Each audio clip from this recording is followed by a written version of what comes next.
नम- Namaste Vidya, Hamisha खुश रहो बेटिया. A very good morning to you all.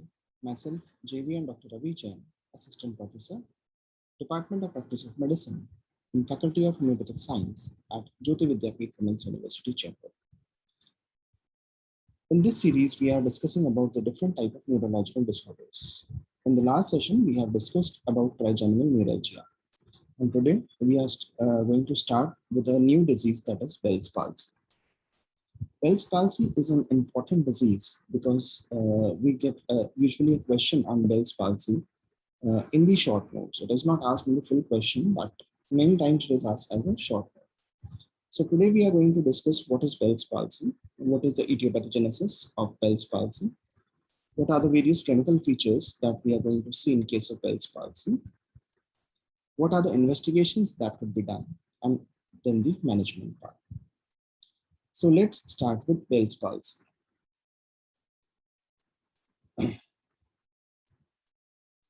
Bell's palsy, what is Bell's palsy? It is basically the most common form of idiopathic facial paralysis.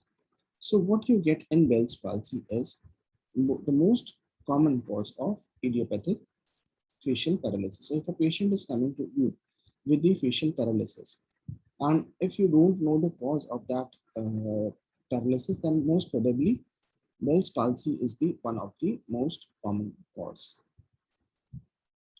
The annual incidence of Bell's palsy is around 25 per 1 lakh population annually.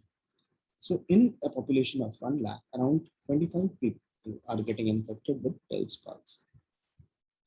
It affects 1 in 60% over the lifetime. So Bell's palsy is affecting around 1 in 60% over the lifetime. And all the age groups and both the sexes are equally affected. So what happens in Bell's palsy is it is the most common form of idiopathic facial paralysis. The annual incidence range is around 25 people per 1 lakh population, and it is affecting around 1 in 60 people over the lifetime. All the age group individuals and both the sexes are equally affected with Bell's palsy. The risk factor includes the pregnancy and the diabetes mellitus. So in the risk factor, we will have pregnancy and the diabetes mellitus. The seventh cranial nerve, the facial nerve that supply all the muscles, are concerned with the facial expression. We all know that the seventh cranial nerve, that is the facial nerve that is supplying all the muscles, are associated with the facial expression. So there is problem with this particular facial nerve that is leading to the development of Bell's palsy. Now, what are the clinical manifestations? Whenever a patient of Bell's palsy is coming to us, what are the different clinical manifestations with which the patient can present to us? It is usually abrupt in onset. The symptoms of Bell's palsy are usually abrupt. They are coming suddenly, and the maximal weakness is being attained by 48 hours as a general rule. So the patient is getting affected, then it is abrupt in onset. It is sudden onset. There was no symptoms beforehand, and suddenly the complaints of Bell's palsy have developed.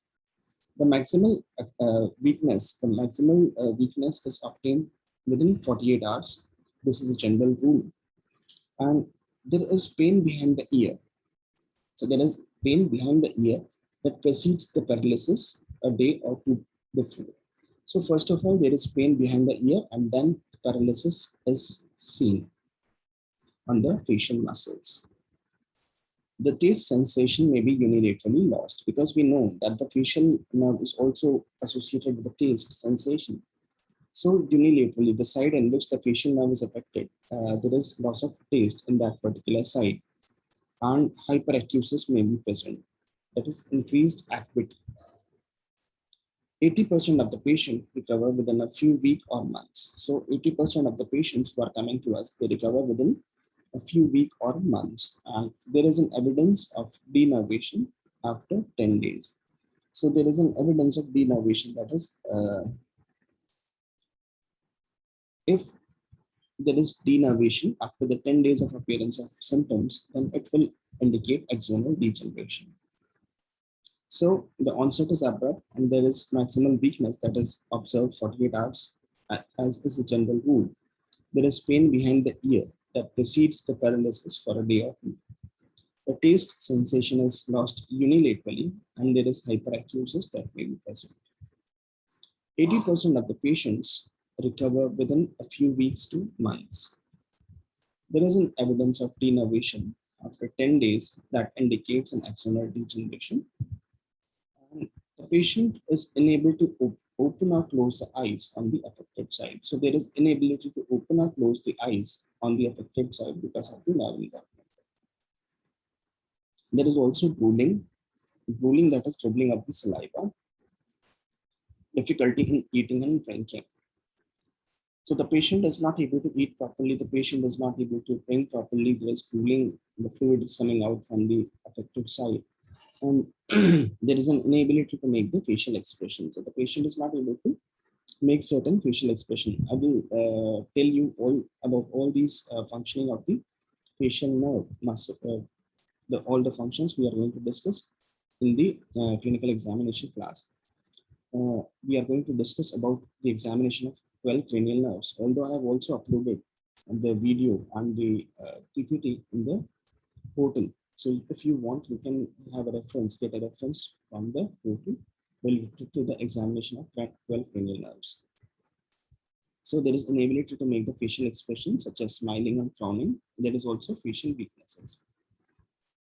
The muscles twitch in the face. So there is muscular twitching that we are going to observe in the face. There is dry eyes and dry mouth. There is great headache with the sensitivity to the sound. There is irritation of the eyes on the involved side. So we also have irritability on the involved side. There is twitching of the muscles of the face, dry eyes, dry mouth. There is also headache. And there is irritation of the eyes on the involved side. So on the involved side, you have irritation of the eyes. Let me repeat these symptoms so that you can again recall all these symptoms. The symptoms in the Bell's palsy, it is usually abrupt and onset. So the complaints are abrupt and onset with the maximum weakness that is attained after 48 hours. This is a general rule. There is a pain behind the ear that has preceded the attack. So before the attack, 1 or 2 days before the attack, there is a pain behind the ear. The taste sensations are lost on the unilateral side and hyperacusis may be present. 80% of the patient recover within a week or months. So this is a very good thing that out of the 100 patients, 80% are getting recovered within few weeks or months. There is evidence of denervation after 10 days. So there is an evidence of denervation of the tissues after 10 days. It indicates axonal degeneration. Now the patient is not able to open or close the eyes. There is drooling of the saliva, difficulty in eating and drinking. And there is an inability to make the facial expressions. The patient is not able to make the facial expressions such as smiling or frowning. So the patient is not able to smile properly or frown properly because of the involvement of the facial nerves. There is facial weakness. The muscles twitch in the face. So there is muscular twitching that we are going to observe on the face. The eyes becomes dry and the mouth becomes dry. There is headache and great sensitivity to the sound. So there is dryness of the eyes and mouth, there is headache and sensitivity to the sound. There is great irritation of the eyes on the involved side. So muscle twitching on the face, there is dry eye and mouth, there is headache, sensitivity to the sound. There is great sensitivity to the sound and irritation on the eyes on the affected side. Now, what happens if there is a complete interruption of the facial nerve? At the stylomastoid foramen, it paralyzes the muscles of the facial expression. So if the facial nerve is completely interrupted at the level of styloid foramen, then you will observe that there is paralysis of all the muscles of the facial expression of that particular site. The corners of mouth props and the creases of the skin folds are affected. So the corners of the mouth is going down, it is drooping. The skin folds are affected. The forehead is unfurrowed, all right, and the eyelids will not close. So the forehead will become unfurrowed. There are no furrows on the forehead. There is dropping of the mouth. The skin fold is affected. The eyelids will not close. Upon attempting to close the lids, if the patient is trying to close the lids, the eyes on the paralyzed side if a person on the paralyzed side is closing the eyes, then instead of closing the eyes, the eyes rolls upward. That is known as the Bell's phenomenon. So instead of closing the eyes are rolling upwards. There is the lower lid sags and falls away. So there is sagging of the lower lids and it is falling away from the conjunctiva, and due to which the tears are spilling downwards over the cheek. So there is inability to close the eyes on the paralyzed side. It rolls upward. The lower lid sags down. There is watering of the tears spilling over the cheek. And because of the inability of the muscles to chew properly, the food gets stuck or collected between the teeth and the lips, and there is dripping of the saliva from the corners of the mouth. So the food is getting stuck between teeth and lips. There is saliva that is dribbling from the corners of the mouth. There is heaviness and numbness of the face. There is also sensory loss, and it is rarely demonstrable, and the taste is intact. So there is sensory loss that is rarely demonstrable. The taste is intact. If the lesion on the middle ear portion, if the lesion is on middle ear portion, so if you are getting the lesion on the middle ear portion,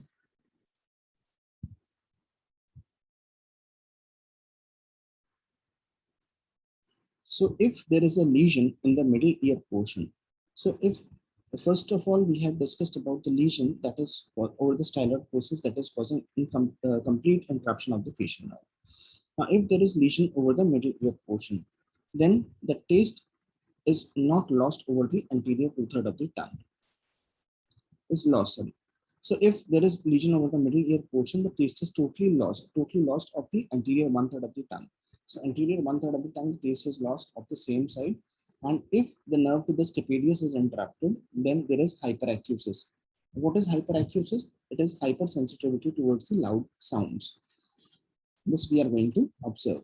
Now, lesions in the internal auditory meatus. If there is lesion in the internal auditory meatus, it may affect the adjacent auditory and the vestibular nerve, that is causing deafness, tinnitus, and dizziness. So if there is any lesion in the internal auditory meatus, then this may affect the adjacent auditory and vestibular nerve, and it is causing deafness, tinnitus, and the dizziness. There is palpable fissure that becomes narrowed. So palpable fissure is getting narrowed, and the nasolabial fold is deepened. So the palpable fissure is narrowed, and there is a nasolabial fold. This is getting deepened. In attempt to move or copy the move one group of facial muscles, this result in the contraction of paw. So because of the facial nerve palsy, if you are contracting one group of muscles of the face, then it is causing the contraction of the other muscles as well. This phenomenon is known as synkinesis. What is synkinesis? When you are trying to contract one group of facial muscles, it is causing the contraction of all the muscles of the face. There is facial spasm that is initiated by movement of the face. So there is facial spasm that is initiated by the movement. Once you are doing the movement of the facial muscles, this is causing facial spasm. It may develop. It is known as hemifacial spasm. If the fibers are connected with the orbicularis oculi. So if we have orbicularis oculi muscles, if the fibers are connected with the orbicularis oculi, they innervate the orbicularis oris. So if the fibers of the orbicularis oculi are innervating the fibers of orbicularis oris, the closure of the eyes will cause retraction of the mouth. So once you try to close the eyes, there will be retraction of the mouth. If the innervation of the lacrimal gland, anomalous tearing crocodile tears, it can occur with the activity of the facial muscles. So if these fibers are innervating the lacrimal gland, then there will be crocodile tears, means there will be a lot of tears that occurs due to the activity of the facial muscles. The jaw opening causing closure of the eyelid. So once the patient is opening the jaw, there will be closing of the eyelids of the side of facial palsy, that is jaw winking. So if the patient is trying to open the jaw, there will be winking of the eyes, closure of the eyes. Now, what are the various investigations, lab investigations that could be done in case of Bell's palsy? So the diagnosis is made by the typical presentation. So it is most commonly seen by typical presentation, that what kind of symptoms are produced. We can easily diagnose the case of Bell's palsy. There is no risk factor or pre-existing symptoms. So there are no risk factors or pre-existing symptoms that are occurring in the patient. It is having sudden or abrupt onset. There is absence of any cutaneous lesions of herpes zoster in the external ear canal. So if you are observing, there are no lesions, cutaneous lesions of the herpes zoster.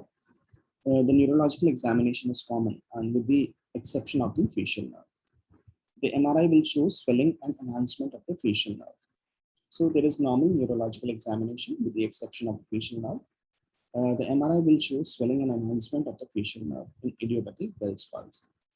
And there will be mild cerebrospinal fluid lymphocytosis. So there will be lymphocytosis, mild cerebrospinal fluid lymphocytosis, and electromyography may be of some prognostic value. So the patient can go for electromyography that will be of great prognostic value. Now, what are the different type of treatments that you are going to see in case of Bell's palsy? So because the eyes are not frozen, so we can apply tape to depress the upper eyelid during sleep and prevent corneal drying. So in order to prevent the corneal drying, we can apply tape on the eyelids. Topical ocular therapy can be given. The massage of the weakened muscles. So if there are some weakened muscles, we can do massage on those muscles in order to gain strength. Glucocorticoid like prednisolone is given daily to shorten the recovery period and improves the functional outcome. So glucocorticoids are given to shorten the recovery period and it improves the functional outcome, and antiviral drugs can be given. So use of paper tape, topical ocular therapy, massage of the weakened muscles, glucocorticoid like prednisolone, and antiviral drugs. All these things can be given. So this was all about Bell's palsy. In the next lecture, we are going to start with seizures and epilepsy. So this was all for today. I hope you have understood this session properly. This session was powered by Digital Version 2.0 JAYOTI VIDYAPEETH Women's University. I hope the session is clear to you. If you have any query, please mention in the comment box and I'll try to resolve it. So this was all for today. Thank you very much. Have a good day.